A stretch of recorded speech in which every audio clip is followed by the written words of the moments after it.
जरा सोचिए, एक ऐसे नेता के बारे में जिसने कहा कि मुझे साम्राज्य बनाना ही नहीं है, और फिर इतिहास ने उसे ही उस साम्राज्य का संस्थापक बना दिया।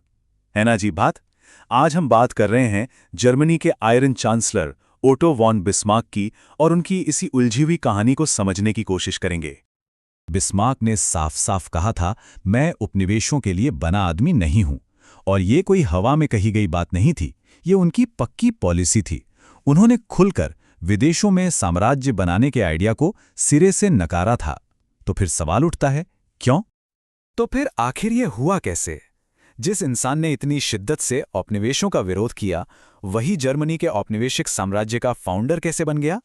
यही वो पहेली है जिसे आज हम सुलझाने वाले हैं।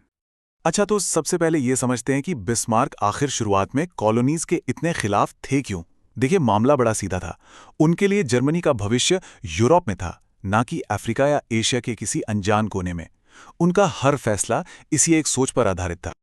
बिस्मार्क के जो तर्क थे ना, वो एकदम प्रैक्टिकल थे।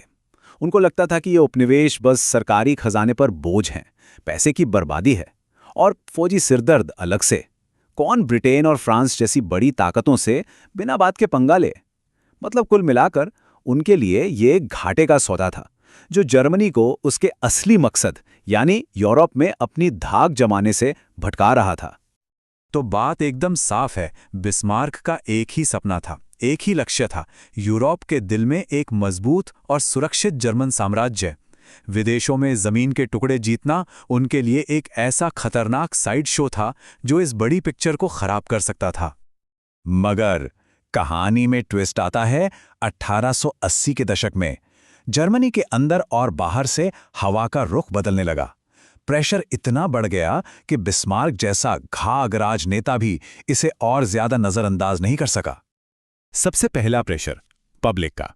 देश में बड़े बड़े ग्रुप्स और आम जनता सब एक सुर में चिल्ला रहे थे, हमें साम्राज्य चाहिए। उनके लिए ये नेशनल प्राइड यानी राष्ट्रीय गौरव का सवाल बन गया था। वो भी चाहते थे कि जर्मनी का झंडा दुनिया भर में लहराए, बिल्कुल ब्रिटेन और फ्रांस की तरह। फिर बात आई पैसे की।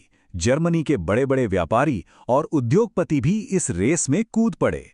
उन्हें दूर देशों में नए बाजार, सस्ता कच्चा माल और मुनाफे के बड़े बड़े मौके दिख रहे थे, और अपने इस धंधे को बचाने के लिए उन्हें चाहिए थी सरकार की ताकत। और हाँ, पॉलिटिक्स को कैसे भूल सकते हैं। बिस्मार्क को यह समझ आ गया कि उपनिवेशवाद का मुद्दा एक ऐसा तुरुप का इक्का है जिससे वो अपने राजनीतिक दुश्मनों को आसानी से मात दे सकते हैं। ये एक ऐसा मुद्दा था जो उन्हें जनता का हीरो बना सकता था। और आखिर में बात आ गई थी दुनिया की रेस की। उस वक्त अफ्रीका के लिए एक होड़ मची हुई थी जिसे स्क्रैम्बल फॉर अफ्रीका कहते हैं। यूरोप की सारी बड़ी शक्तियां अफ्रीका को केक की तरह आपस में बांट रही थी। बिस्मार्क को लगा कि अगर जर्मनी इस दौड़ से बाहर रहा तो वो हमेशा के लिए पीछे रह जाएगा। तो इन सब दबावों के चलते बिस्मार्क ने वो किया जिसकी किसी को उम्मीद नहीं थी। उन्होंने अपनी पॉलिसी में एक जबरदस्त यू टर्न लिया। जो चांसलर कल तक उपनिवेशों का सबसे बड़ा विरोधी था, अब वही साम्राज्य बनाने की रेस में सबसे आगे दौड़ रहा था। और ये जो बदलाव आया ना, ये कोई धीरे धीरे नहीं आया, एकदम बिजली की रफ्तार। जरा देखिए, सिर्फ एक साल के अंदर 1884 से 1885 के बीच जर्मनी ने अफ्रीका से लेकर प्रशांत महासागर तक एक के बाद एक बड़े बड़े इलाकों पर कब्जा कर लिया। South West Africa, Togoland, Cameroon, New Guinea, East Africa. ये एक तरह का कॉलोनियल ब्लिट्ज था। और नतीजा हैरान कर देने वाला। एक झटके में जर्मनी दुनिया की तीसरी सबसे बड़ी औपनिवेशिक शक्ति बन गया, सिर्फ ब्रिटेन और फ्रांस से पीछे, और वो भी एक ऐसे साम्राज्य के साथ जिसे उसका बनाने वाला खुद ही नहीं चाहता था। अब साम्राज्य तो बना लिया, पर उसे दुनिया से मनवाना भी तो था। और यहां बिस्मार्क ने अपना मास्टर स्ट्रोक खेला। उन्होंने बर्लिन में एक बड़ी कॉन्फ्रेंस बुलाई और वहां एक ईमानदार पंच की भूमिका निभाई। और इसी ईमानदारी का चोला ओढ़कर उन्होंने बड़ी सफाई से अफ्रीका के बंटवारे के नियम तय करवाए, और साथ ही जर्मनी के नए कब्जों पर इंटरनेशनल स्टैंप भी लगवा लिया। तो सवाल ये है कि इस अनिच्छुक साम्राज्यवादी का असली इरादा क्या था, और इस साम्राज्य का आगे चलकर क्या हुआ? चलिए जरा इसकी विरासत को समझते हैं। सच बात तो यह है कि बिस्मार्क के लिए यह साम्राज्य कभी भी कोई पैशन प्रोजेक्ट था ही नहीं। ये पूरी तरह से एक राजनीतिक जरूरत थी, एक एम्पायर ऑफ कन्वीनियंस।